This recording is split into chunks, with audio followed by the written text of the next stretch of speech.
राधे राधे। हरे कृष्णा। कैसे हो आप सभी लोग? आशा करती हूँ आप सभी परम मंगल में होगे, स्वस्थ होगे, अच्छे होगे। आप में से बड़े सारे लोगों द्वारा पूछा गया प्रश्न, दीदी श्रीधाम वृंदावन जाने का सही समय कौन सा है?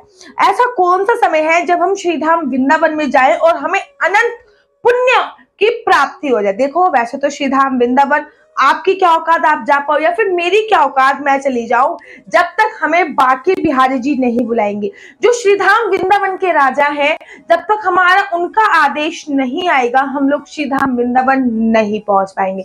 लेकिन फिर भी अगर आप लोगों का मन में दृढ़ संकल्प है वृंदावन जाने की, तो मैं आप लोगों को एक ऐसा महीना बताने जा रही हूँ जिसमें अगर आप वृंदावन चले जाते हो तो आपको अनंत गुना फल की प्राप्ति होती है। और तो और अगर आप इस महीने वृंदावन जाते हो तो आपको एक महीने में, मतलब एक दिन वृंदावन जाने का, एक बार दर्शन करने का 10 बार दर्शन करने का फल प्राप्त होता है। जी हाँ, ये महीना है अधिक मास का महीना। मैं बात कर रही हूँ लोन के महीने की, मैं बात कर रही हूँ पुरुषोत्तम मास की। जी हाँ, जो कि आने वाला है। जी हाँ, पुरुषोत्तम मास में अगर आप श्रीधाम वृंदावन जा रहे हो तो आपको एक नहीं, दो नहीं, तीन नहीं, चार बेनिफिट हो रहे हैं। चार बेनिफिट बता देती हूँ। पहला बेनिफिट, कहते हैं जो पुरुषोत्तम मास है वो 3 साल बाद आता है, जो कि 3 साल बाद आ रहा है। और भगवान का एक नाम पुरुषोत्तम है और भगवान के नाम से ही पुरुषोत्तम मास का नाम पुरुषोत्तम मास रखा गया है, क्योंकि भगवान का एक नाम पुरुषोत्तम है। तो सोचिए, जिस महीने का नाम ही भगवान के नाम पे रखा गया है वो महीना कितना पवन पावनीय होगा। उस महीने पर कहते हैं भगवान विष्णु की पूजा अर्चना वंदना करने पर हमें अपार धन संपदा, मान सम्मान, वैभव की प्राप्ति होती है। इसलिए ये महीना पुण्य कर्म के लिए बहुत ज्यादा उपयोगी होता है। दूसरा फायदा जो होने वाला है, क्योंकि इस बार सावन 2 है और सावन में भगवान शिव के साथ साथ अगर विष्णु भगवान की भी कृपा मिल जाए ना तो सोने पे सुहागा है। तो इसलिए सावन में जो ये पुरुषोत्तम मास आ रहा है, और ये आ रहा है 2 बार सावन, मतलब सावन हर बार 1 महीने का होता है, लेकिन इस बार जो सावन है वो 2 सावन है। इस बार 8 सोमवार पड़ने वाले हैं। इसलिए आप लोग जो ये पुरुषोत्तम मास है, डेट मैं एंड में बताऊंगी, इस टाइम पे आपको श्रीधाम वृंदावन अवश्य और अवश्य अवश्य जाना चाहिए। तीसरा बेनिफिट क्या होने वाला है? तीसरा बेनिफिट ये हो रहा है कि जो पुरुषोत्तम मास है वो चतुर्मास में पड़ रहा है, अर्थात चतुर्मास में कहते हैं चारों धाम श्रीधाम वृंदावन में आके निवास करते हैं। चारों धाम श्रीधाम वृंदावन चल के आ जाते हैं। यहाँ तक कि हमारे जो शंकराचार्य भी है, चारों धाम शंकराचार्य है, वो भी श्रीधाम वृंदावन में चतुर्मास में आकर रहते हैं। और कहते हैं वृंदावन में चतुर्मास में आने पर आपको 4 धाम की यात्रा का फल प्राप्त होता है। और ये आपका परम सौभाग्य है कि चतुर्मास में ही अधिक मास पड़ रहा है। तो सोचिए कितना बड़ा शुभ मुहूर्त आप लोगों के लिए बनने जा रहा है।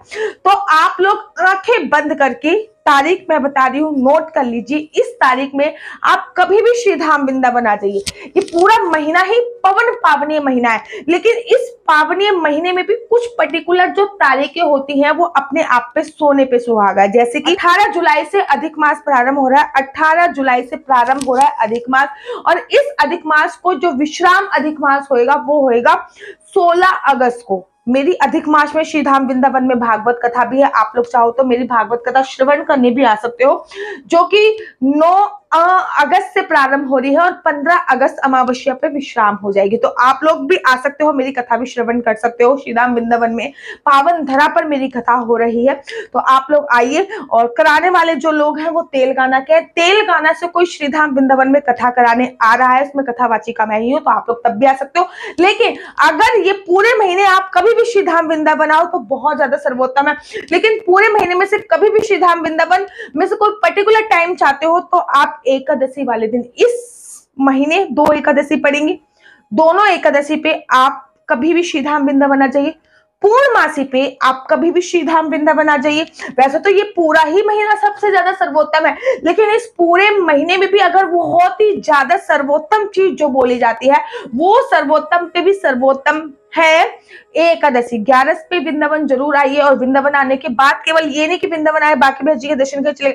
11 परिक्रमा अवश्य कीजिए वृंदावन की। हम लोगों का ये मेरा परम सौभाग्य रहा है कि मैंने 2020 में मेरा विवाह हुआ था, मैं गृहस्थ जीवन में गई थी 2020 में, और 2020 में ही अधिक मास पुरुषोत्तम मास पड़ा था, और मैंने और मेरे हस्बैंड हम दोनों ने मिलकर श्रीधाम वृंदावन की अधिक मास में दंडवत परिक्रमा करी थी, अर्थात जो लेट कर परिक्रमा की जाती है वो श्रीधाम वृंदावन की परिक्रमा की थी। तो इस अधिक मास में जब आप वृंदावन आओ तो दंडवत परिक्रमा करना बिल्कुल भी मत भूलिए। दंडवत नहीं होती तो सिंपल खड़े होकर परिक्रमा कीजिए, बेशक कैसे भी कीजिए, क्योंकि एक परिक्रमा का फल आपको इस समय पे 10-12 परिक्रमा करने के बराबर मिलने वाला है। तो इस महीने जरूर श्रीधाम वृंदावन आइए, और श्रीधाम वृंदावन में 3 दिन का जो पैकेज होता है वो आपका 1000 रुपए में हो जाएगा। इसके ऊपर ऑलरेडी वीडियो मेरे यूट्यूब चैनल पे, अगर आपके पास पैसों की कमी है तो कैसे 1000 रुपए में मात्र 3 दिन आप श्रीधाम वृंदावन में रह सकते हैं, बरसाने जा सकते हैं, गोकुल जा सकते हैं,